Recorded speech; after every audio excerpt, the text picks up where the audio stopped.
Mavic 3 versus Mini 3, and I know by the specs that these drones are not in the same weight class, so why are we even comparing?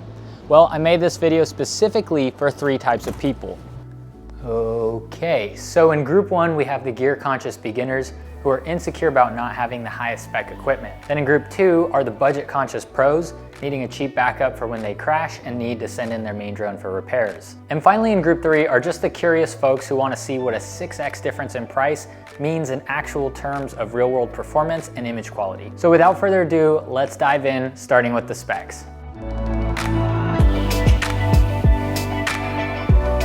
The most obvious difference between these two drones is their size and weight. At 958 grams, the Mavic 3 Pro is about 4 times heavier than the Mini 3, coming in at only 248 grams. And aside from taking up less space in my pack, I was really blown away by how much less noise the Mini makes compared to the Mavic. As a real estate photographer, I'm always flying over people's houses, and occasionally the sound of the Mavic 3 draws unwanted attention from the neighbors. So being able to fly under the radar is a huge plus. And because it's under 250 grams, the Mini 3 doesn't have to be registered with the FAA for recreational use, although you'd have to register it regardless if you're getting paid for commercial use. When flying these drones back to back, I noticed that the Mavic 3 packs a lot more power when hitting the throttle, and that's backed up on the spec sheet where the Mavic shows a significant advantage in horizontal speed, ascent and descent speed, as well as wind resistance. And while this difference was noticeable, I didn't experience the Mini as weak or slow. For my use case though, I'd take less noise over top speed any day. And moving on to the sensors, I've always found DJI's fractional measurements to be a bit confusing. This chart from DJZ Photo gives us a better idea of the actual sensor sizes and measurements. The main camera on the Mavic 3 features a 20 megapixel 4/3 inch Hasselblad sensor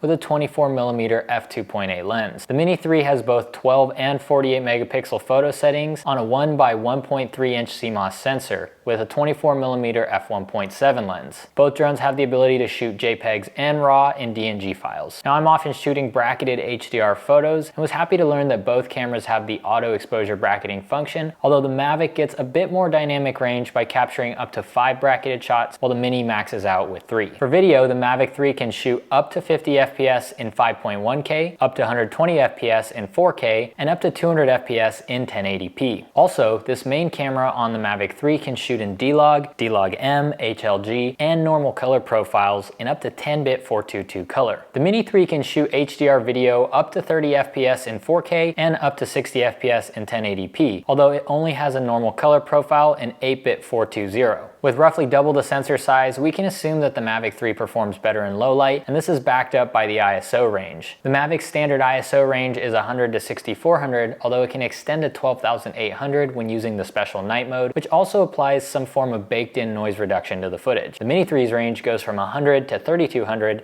so it's no question that the Mavic will perform better, but coming up we'll be comparing some nighttime shots to find out just how much better it actually looks. Aside from the camera performance, I felt like some of the other improvements on the Mavic 3 were marginal for my use case. From the battery, you get an additional 5 minutes of claimed flight time, you get omnidirectional versus downward only obstacle avoidance, which I'm turning off a lot of times to fly in tight spaces. You also get a stronger transmitter claiming to extend the range from 10 kilometers on the Mini to 15 kilometers on the Mavic. Now, a stronger signal is definitely useful if you're flying through obstructions like a wall, although even at 10 kilometers of range is more than you'll typically need when flying line of sight. And because I fly manually, I don't use features like the quick shots or active track. Occasionally though, I'll map out a custom flight path using the Waypoints feature, which isn't available on the Mini, but in my opinion, this is a nice to have rather than a deal breaker feature. And moving on to the final and most obvious difference between these two drones, the Mavic 3 gets 2 additional lenses, adding a 3x 70mm equivalent